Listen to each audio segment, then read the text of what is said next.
Welcome dear student, welcome to this video.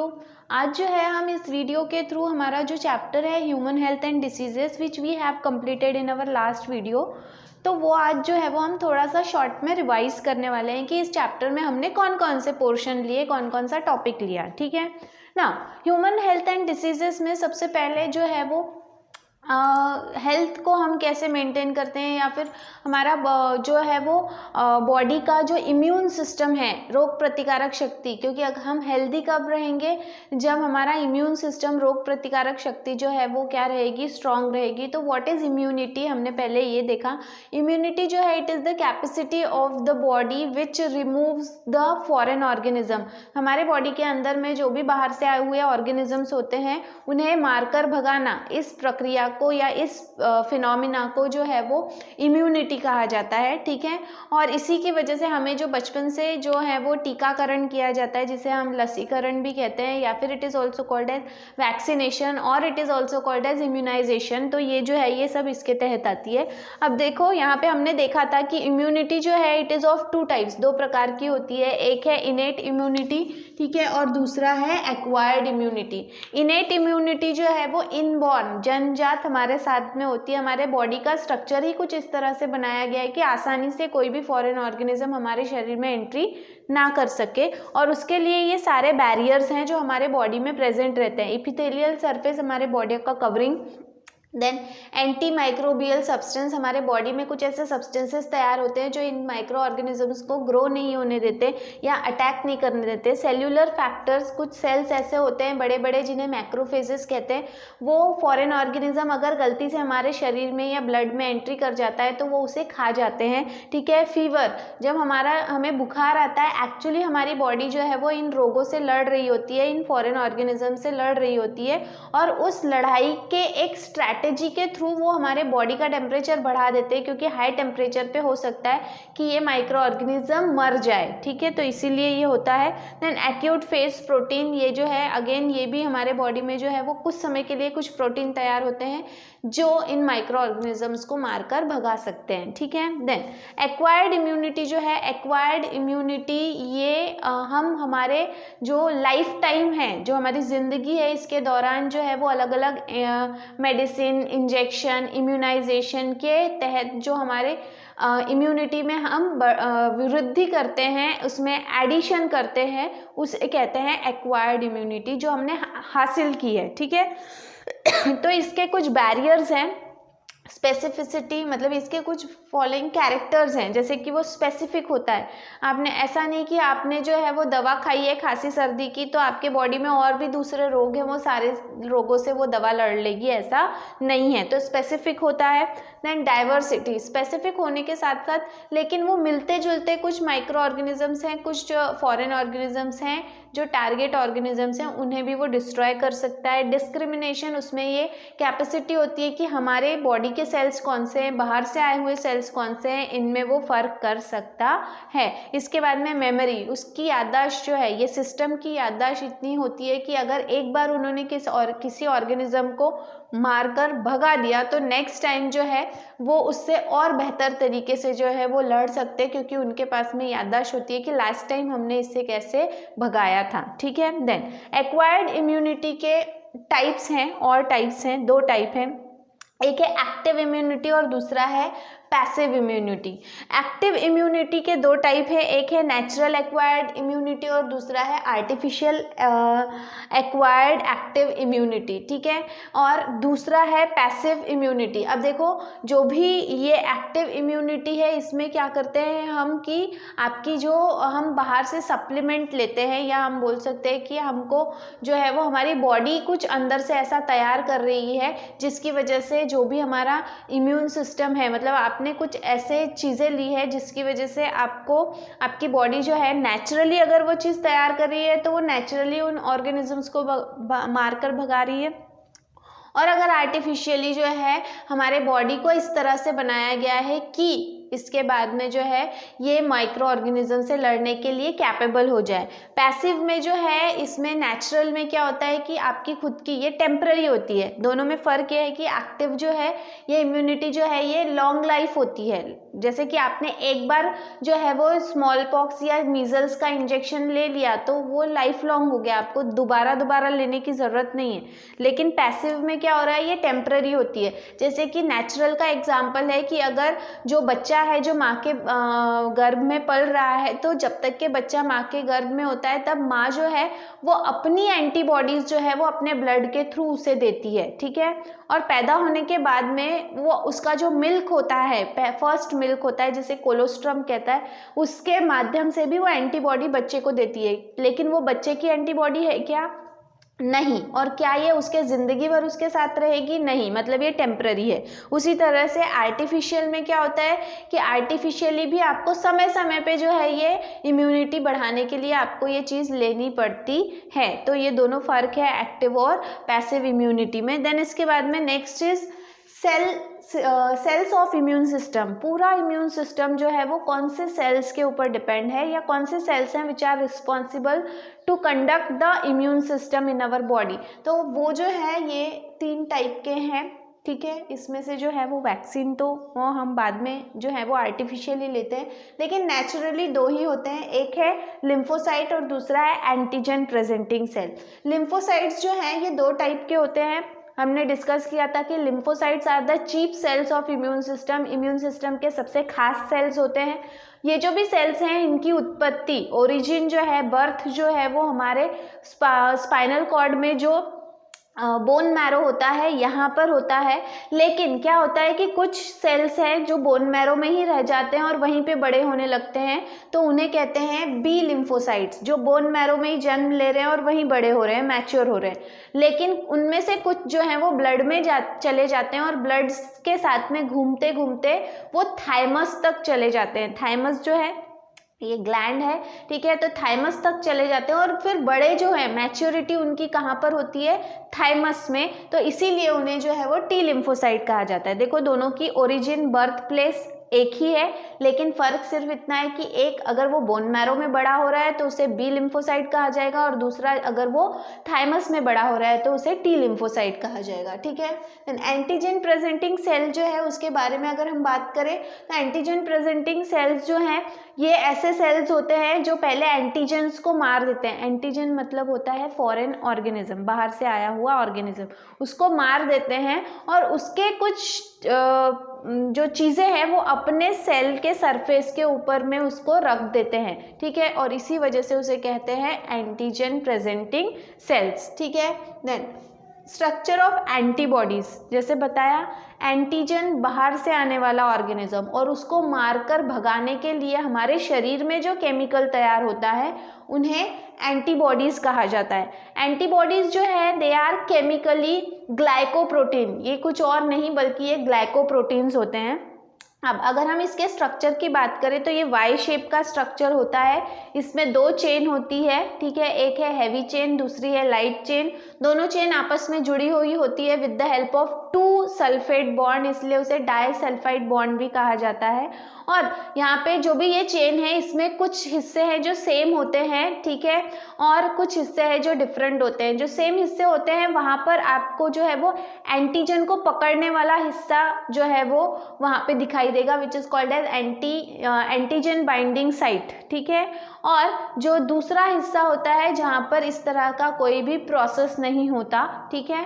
तो इस तरह से जो है ये जो भी एंटीबॉडी है इसका वाई शेप स्ट्रक्चर है। इसके पहले जो हमने एंटीबॉडीज़ का जो वीडियो तैयार किया था, वीडियो आपको सेंड किया है, वो आप देखेंगे तो आप कनेक्ट करोगे इससे, ठीक है। Then formation of antigen and antibody complex, जो भी वाई शेप स्ट्रक्चर है, तो वाई शेप होने की वजह से यहाँ पे उसके पास में 2 बाइंडिंग साइट है, तो वो यहाँ से भी एंटीजन को पकड़ सकता है और यहाँ से भी एंटीजन को पकड़ सकता है, ठीक है। अब जो भी एंटीबॉडी है वो क्या करता है, जो भी एंटीजन हमारे ब्लड में घूम रहा है उसको वो बाइंड कर लेता है। अब बाइंड करने के लिए जो है यहाँ पे लॉक एंड की मैकेनिज्म होता है, मतलब कोई भी एंटीबॉडी किसी भी एंटीजन को बाइंड नहीं कर सकता, उसका शेप जो है वो एक दूसरे से मिलना चाहिए। जैसे हर ताले की अपनी चाबी होती है, उसी चाबी से वो ताला खुलेगा, उसी तरह से हर एक एंटीजन जो है वो हर एक एंटीबॉडी के साथ में कंबाइन नहीं हो सकता, उनका जो शेप है वो आपस में मैच होना चाहिए, ठीक है। एंटीजन बाइंडिंग साइट वाला जो शेप है वो मैच होना चाहिए। अब जब वो आपस में एक दूसरे से बाइंड हो जाते हैं तो जो कॉम्प्लेक्स फॉर्म होता है उसे कहते हैं एंटीजन एंटीबॉडी कॉम्प्लेक्स, ठीक है। देन इसके बाद में एंटीजेंस ऑन ब्लड सेल्स, तो ब्लड, हमारे जो ब्लड सेल्स होते हैं इनके ऊपर भी जो है वो एंटीजेंस प्रेजेंट होते हैं, और कौन सा एंटीजन प्रेजेंट है, on the basis of that different types of blood groups have been discovered, have been discussed, ठीक है। तो बहुत सारे ब्लड ग्रुप्स के टाइप्स हैं, जो जैसे कि किड्स है, डेफी है, एबीओ है, ठीक है। तो ये सारे जो है वो ब्लड ग्रुप के टाइप्स हैं, जो बहुत सारे डिस्कवरीज इससे रिलेटेड की है। लेकिन अभी जो हम ब्लड ग्रुप का टाइप फॉलो करते हैं वो है एबीओ ब्लड ग्रुप, ठीक है। एबीओ ब्लड ग्रुप के बारे में अगर हम बात करें तो वी नो दैट कि A, B, O and A B, ये 4 ब्लड ग्रुप के टाइप्स है जो ह्यूमन बीइंग में पाए जाते हैं। लेकिन आपको बता दूं कि ए, बी एंड ओ, पहले ये 3 ही जो हैं वो ब्लड ग्रुप्स मतलब डिस्कवर किए गए थे बाय लैंडस्टेनर, ठीक है। लैंडस्टेनर ने जो है ये 3 ही ब्लड ग्रुप जो हैं वो डिस्कवर किए थे, और फिर बाद में उनके जो स्टूडेंट थे डेकेस्टेलो, ठीक है, स्टर्ली, ये दोनों जो हैं इन्होंने मिलके जो चौथा ब्लड ग्रुप है ए बी ब्लड ग्रुप, ये जो है वो डिस्कवर किया। तो इस तरह से फिर बाद में 4 ब्लड ग्रुप्स जो हैं वो डिस्कवर हुए, ठीक है। ये जो भी ब्लड ग्रुप्स है ये ब्लड ग्रुप डिसाइड होते हैं ऑन द प्रेजेंस और एब्सेंस ऑफ एंटीजन, ठीक है, कौन सा एंटीजन वहाँ पे है और कौन सा एंटीबॉडी है। अगर हम ब्लड ग्रुप ए की बात करें तो वहाँ पे एंटीजन कैपिटल ए प्रेजेंट होता है और एंटीबॉडी स्मॉल बी प्रेजेंट होता है, क्रॉस में, ठीक है। एक कैपिटल ए एंटीजन है और स्मॉल बी एंटीबॉडी है। अगर हम ब्लड ग्रुप बी की बात करें तो वहाँ पे एंटीजन कैपिटल बी प्रेजेंट रहता है और एंटीबॉडी स्मॉल ए प्रेजेंट रहता है। अगर हम ब्लड ग्रुप ए बी की बात करें तो वहाँ पे जो है वो एंटीजन जो है वो ए बी दोनों प्रेजेंट रहते हैं, लेकिन एक भी एंटीबॉडी प्रेजेंट नहीं रहता, ठीक है, देयर इज नो एंटीबॉडी। वहीं अगर हम ब्लड ग्रुप ओ की बात करें तो ब्लड ग्रुप ओ में कोई भी एंटीजन प्रेजेंट नहीं रहता, लेकिन दोनों एंटीबॉडी प्रेजेंट रहते हैं, small A and small B. इस तरह से 4 ब्लड ग्रुप्स जो हैं वो डिसाइड किए गए। यहाँ पे जो भी लैंडस्टेनर है, इन्होंने सबसे पहले जब डिस्कवरी की तो उनको उन्होंने देखा कि सिर्फ 2 ही प्रकार के, बहुत सारे ह्यूमन ब्लड को उन्होंने जब स्टडी किया तो उन्होंने देखा कि 2 ही प्रकार के जो है वो एंटीजेंस होते हैं ब्लड के ऊपर।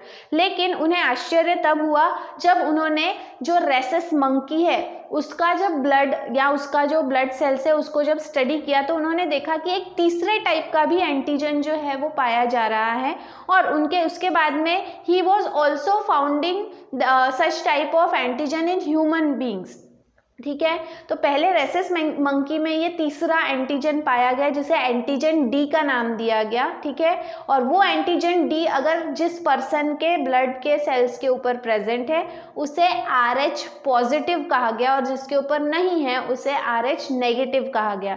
RH मतलब एक्चुअली ये RH फैक्टर, ये नाम आया कहाँ से, RH मतलब होता है रेसस, ठीक है। और ये सबसे पहले डिस्कवर हुआ था रेसस मंकी में, इसलिए उसको RH ये नाम दिया है, ठीक है। और आप बोलोगे कि मंकी में डिस्कवर हुआ लेकिन वो ह्यूमन में क्यों फॉलो होता है, क्योंकि ह्यूमन बीइंग और जो मंकी है रेसस मंकी, इनका जो हीमोग्लोबिन है या ब्लड कंपोनेंट्स हैं वो बहुत ज़्यादा एक दूसरे से मिलते जुलते हैं। So this is about RH factor. Then common human diseases के बारे में भी हमने देखा था। बहुत सारे ऐसे डिसीजेस हैं जो कॉमनली ह्यूमन बीइंग में पाए जाते हैं। सबसे पहले हमने मलेरिया के बारे में डिस्कस किया था। हमने ये भी डिस्कस किया था कि मलेरिया जो है ये मच्छर के काटने से फैलता तो है, लेकिन मच्छर जो है, mosquito is not the causative agent, it is the vector. वो कॉजेटिव एजेंट नहीं है, क्योंकि अगर ऐसा होता तो हर बार आपको जब मच्छर काटता तो आपको मलेरिया होता, लेकिन कुछ मच्छरों के काटने की वजह से ही आपको मलेरिया होता है। क्यों? क्योंकि ये जो भी मॉस्किटो है ये उस डिसीज का, उस कॉजेटिव एजेंट का कैरियर है, और वो कॉजेटिव एजेंट मतलब मेन जिसकी वजह से मलेरिया होता है वो है प्लाज्मोडियम। प्लाज्मोडियम की 4 प्रजातियां हैं जो मलेरिया कॉज कर सकती है। Plasmodium vivax, Plasmodium ओवेली, Plasmodium falciparum and Plasmodium malariae, जिसमें से प्लाज्मोडियम फेल्सीपेरम जो मलेरिया कॉज करता है वो बहुत ज़्यादा सीवियर और डेंजरस होता है, जानलेवा होता है। ठीक है, देन इसके बाद में अमीबोएसिस हमने देखा था। अमीबोएसिस जो है जिसमें आपके बॉडी का डाइजेस्टिव सिस्टम पूरी तरह से गड़बड़ हो जाता है, आपको उल्टियाँ होती है, डिसेंट्री हो जाती है, and it is caused bye Entamoeba histolytica. Entamoeba histolytica ये एक प्रोटोजोन है जो आपके बॉडी के अंदर जो है वो चला जाता है अगर आप जो है वो कंटेमिनेटेड फूड या वाटर कंज्यूम कर लेते हो उसकी वजह से। ठीक है, देन इसके बाद में एस्कैरियासिस। एस्कैरियासिस भी जो है वो गंदा खाना, मतलब दूषित खाना, दूषित पानी पीने की वजह से होता है, and it is called as it is caused by Ascaris lumbricoides. ये उसका मेन कॉजेटिव एजेंट है, ये वर्म होता है। ठीक है, ये और ये वर्म जो है ये आपके बॉडी में जाकर आपके इंटेस्टाइन में जाकर ये बैठ जाता है और वहाँ पे फिर अंडे देने लगता है और थाउजेंड्स ऑफ माइक्रोविली तैयार करता है। ठीक है, देन इसके बाद में है filariasis. Filariasis is caused by Wuchereria bancrofti. Wuchereria bancrofti again ये जो है ये एक वर्म है। ठीक है, और ये माना जाता है कि इंसेक्ट बाइट या फिर मॉस्किटो बाइट की वजह से ये फैलता है। मॉस्किटो जो इस डिसीज को फैलाता है उसका नाम है क्यूलेक्स, फीमेल क्यूलेक्स मॉस्किटो। ठीक है, then next is typhoid. Typhoid is caused by Salmonella typhi. ठीक है, ये एक मतलब बैक्टीरिया है, ग्राम नेगेटिव बैक्टीरिया है जो ये डिसीज़ कॉज करता है। टाइफाइड बहुत ही कॉमन है, सभी को पता है कि इसके सिम्टम्स क्या होते हैं। ठीक है, और जो भी ये बैक्टीरिया है इसका सबसे जो है वो डेंजरस चीज़ ये है कि इसका जो कवरिंग है it is made up of antigen O. Antigen O जो ये बैक्टीरिया आपके शरीर के अंदर पहुंच भी जाता है, लेकिन ये एंटीजन ओ जो है वो इसे इतना छुपा के रखता है कि आपका इम्यून सिस्टम उसे जल्दी पहचान नहीं पाता। ठीक है, देन इसके बाद में next is pneumonia. Pneumonia is caused by again bacteria called as Streptococcus pneumoniae. ये डिसीज ये बैक्टीरिया की वजह से ये डिसीज होता है। Specially it is the disease of lung. आपका जो लंग्स है इसमें अगर पानी भर जाता है या जलन होती है, इन्फ्लेमेशन, आप कोई ऐसा सब्सटेंस जो है वो जो इनहेल कर लेते हो जिसकी वजह से जो आपके लंग्स में जाके डैमेज, आपका लंग को डैमेज कर सके, या फिर अगर एक्सीडेंट होता है और अगर आपका लंग जो है वो डैमेज हो जाता है तो आपको निमोनिया हो सकता है। ठीक है, देन कॉमन कोल्ड। कॉमनली जो हमें सर्दी खांसी होती है ये वायरल इन्फेक्शन होता है। ठीक है, बैक्टीरियल इन्फेक्शन भी होता है लेकिन मोस्टली ये वायरल इन्फेक्शन होता है। It may be Reno virus और कोरोना वायरस, ये ऐसे 2 वायरस हैं जो इस तरह का कॉमन कोल्ड, सर्दी खांसी, आपको सर्दी खांसी बुखार ये कॉज कर सकते हैं। Then next is ring worm. Ring worm जो है एक्चुअली ये किसी वर्म, किसी इल्ली की वजह से होने वाला डिसीज नहीं है, ये फंगल इन्फेक्शन है जिसे डर्मेटोफाइटोसिस भी कहा जाता है, जो आपके स्किन के ऊपर जो कैरेटिन नाम का सब्सटेंस है इसे खाने के लिए ये फंगस आपके बॉडी के ऊपर ग्रो होता है। आपके बॉडी के कई हिस्सों में ये ग्रो हो सकता है, हेयर है, आपके बॉडी पार्ट्स है वहाँ पर। ठीक है, और इसमें आपको जो है वो ईचिंग होती है, खुजली होती है, बहुत ज़्यादा इरिटेशन होता है। और वहाँ पे जो है इसे रिंग वर्म इसलिए कहा गया क्योंकि जो खुजली होती है तो वहाँ पे जो रेडनेस आता है, जो रेड स्पॉट बनता है वो सर्कल में बनता है, रिंग में बनता है, इसलिए उसको रिंग वर्म कहते हैं। ठीक है, it is caused by trichophyton and microsporum. ये ऐसे कुछ फंगस हैं जो ये डिसीज कॉज करते हैं। Then dengue. Dengue is caused by dengue virus which is transmitted by again mosquito. Mosquito के माध्यम से वो आपके पास में वो वायरस आता है, और जो मॉस्किटो इसके लिए रिस्पॉन्सिबल है उसका नाम है फीमेल एडियस मॉस्किटो। ठीक है, फीमेल एडियस मॉस्किटो जो है वो रिस्पॉन्सिबल होता है ये डिसीज़ को फैलाने के लिए। देन इसके बाद में कैंसर। कैंसर जो है इसके अगर हम देखें कॉज, तो कॉज बहुत सारे हैं। ठीक है, आप अगर कोई चीज़ से एडिक्टेड हो या फिर आपके बॉडी में जो है वो ऐसा एनवायरनमेंट तैयार हो रहा है जिसकी वजह से जो है वो नॉन एक्टिव सेल जो है वो एक्टिव हो जाएंगे, तो ये जो है वो उसके रीजंस हैं। टाइप्स अगर हम देखें तो टाइप में एक्चुअली जो है वो कैंसर ट्यूमर की वजह से एक गठान तैयार होती है, ये उसका पहला जो है वो सिंबल है या पहला साइन है कि कैंसर होने के चांसेस है। ये जो ट्यूमर है ये 2 प्रकार के होते हैं, एक जो एक ही जगह रहता है, फैलता नहीं है बॉडी में, और दूसरा जो फैलता है उसे मैलिग्नेंट कहते हैं, ठीक है। देन यहाँ पे इसके बाद में भी जो कैंसर है it is more than of 100 types, 100 types से भी ज़्यादा है, लेकिन इनको 5 कैटेगरी में कैटेगराइज किया गया है, ठीक है।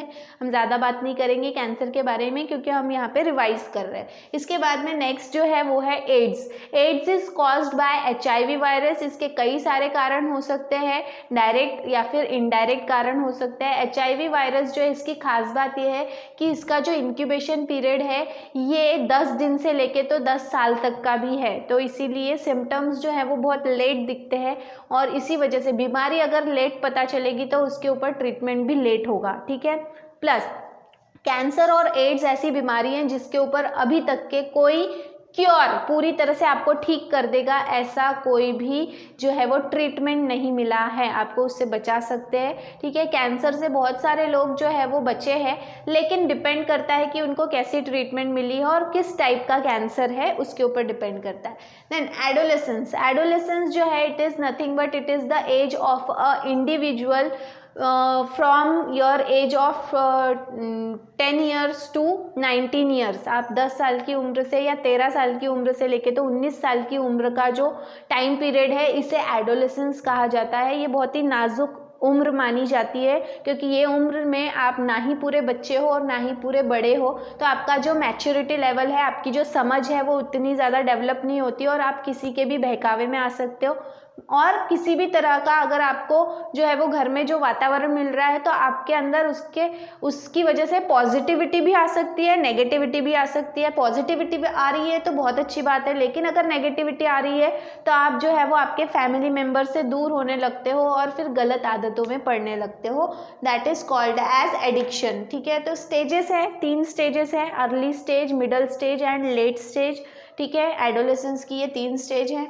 मेंटल हेल्थ, जैसे बताया मैंने आपको, इस स्टेज में आप पूरी तरह से मेंटली डेवलप नहीं हो, इस वजह से जो है वो आपकी मेंटल हेल्थ पे असर पड़ सकता है, अच्छा असर भी पड़ सकता है, बुरा असर भी पड़ सकता है। एडिक्शन, जैसे बताया कि अगर बुरा असर पड़ता है और आप जल्दी से किसी के भी बहकावे में आ जाते हो, आपको आपके जो फैमिली मेम्बर्स हैं, मम्मी पापा, ये आपको दुश्मन जो हैं वो लगने लगते हैं और आपको लगता है कि मेरे फ्रेंड्स जो हैं वो मुझे ज़्यादा अच्छे से समझते हैं, ठीक है। तो इसलिए आप उनके बहकावे में आके किसी भी तरह की लत आपको लग सकती है। देन ड्रग अब्यूज़, इसमें सबसे बुरी आदत है ड्रग्स लेना, ठीक है, उसे कहते हैं ड्रग अब्यूज़। अलग अलग प्रकार के ड्रग्स होते हैं जो पर्सन कंज्यूम करता है और उसकी वजह से जो है उसके बॉडी के अंदर बहुत सारे साइड इफ़ेक्ट्स होते हैं। देन एडिक्शन डिपेंडेंस, एक बार जब अगर इंसान को कुछ ऐसी चीज़ें हैं जिनकी लत लग गई तो उससे उसको बाहर निकालना बहुत ज़्यादा मुश्किल हो जाता है, ठीक है। देन इसके बाद में उसके इफ़ेक्ट्स, जैसे बताया इसके कई सारे साइड इफ़ेक्ट्स है एडिक्शन के, ठीक है। यहाँ पे जो भी एडिक्शन है ये आपको जो है वो इतना ज़्यादा मतलब आपके लिए जानलेवा हो सकता है, आप कोमा में जा सकते हो, ठीक है। डिपेंड करता है अगर आप एक से ज़्यादा चीज़ के एडिक्टेड हो, जैसे आप अल्कोहल भी ले रहे हो, आप अलग अलग प्रकार के ड्रग्स भी ले रहे हो, और अगर एक समय ऐसा आता है कि इसका ओवरडोज हो जाता है, एट टाइम आप कॉम्बिनेशन में ले रहे हो तो आपकी डेथ भी हो सकती है, और इसके और भी बहुत सारे दुष्परिणाम हैं, ठीक है। देन प्रिवेंशन एंड कंट्रोल में अगर हमें इस तरह की स्थिति से बचना है या अपने बच्चों को बचाना है तो कहा जाता है prevention is better than cure, मतलब इस तरह की सिचुएशन में आपका बच्चा ना पड़े इसका ध्यान, इसका ख्याल आपको पहले से रखना चाहिए, जिसकी वजह से आपके ऊपर ये नौबत ही नहीं आएगी कि आपको उसको उसमें से निकालना पड़े। देन इसके बाद में जो है वो नेक्स्ट प्रिवेंटिव मेजर ये है कि instead of giving them some medicines, मतलब इस सारी चीज़ों से निकालने के लिए मेडिसिन्स वगैरह का इस्तेमाल करने से ज़्यादा बेहतर है कि आप उनकी काउंसलिंग करो, उनके साथ में बैठकर उनसे डिस्कस करो, या एक प्रॉपर काउंसलर जो है उसको जो है वो आप हायर करो, उसके पास में जाओ, या फिर उसको उन बच्चों को प्रॉपरली एजुकेट करो कि ताकि वो ये सारी चीज़ों के दुष्परिणाम अगर उन्हें पहले से ही पता रहेंगे तो हो सकता है कि वो ये सारी चीज़ों में ना पड़े, ठीक है। तो this is all about the chapter number 10 human health and diseases. This is the summary of the chapter जो हमने अभी हमारे कुछ लास्ट वीडियोस में देखे, ठीक है। इसके बाद में नेक्स्ट वीडियो से हम हमारा नेक्स्ट चैप्टर स्टार्ट करेंगे, तब तक के लिए थैंक यू।